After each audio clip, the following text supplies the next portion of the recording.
الصحفي يقطع كورة وعدى من بندر ويلعبها هناك ناحية جبرت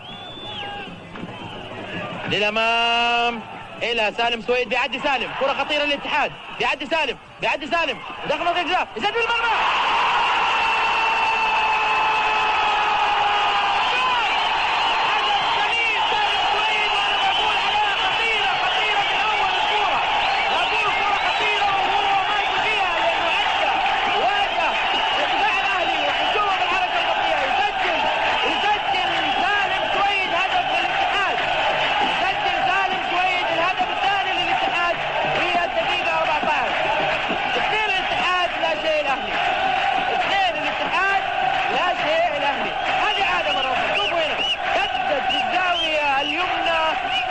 دخلت المرمى، وهذه عادة هنا موه وأمام المرمى لعبها في أقصى يمين عبد الهادي حداد ويسجل. بداية الكرة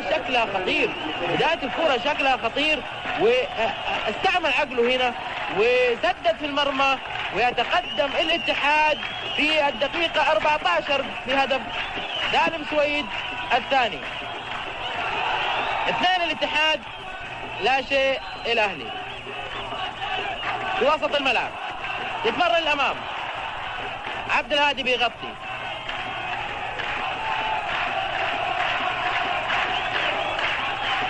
اثنين الاتحاد لا شيء الأهلي.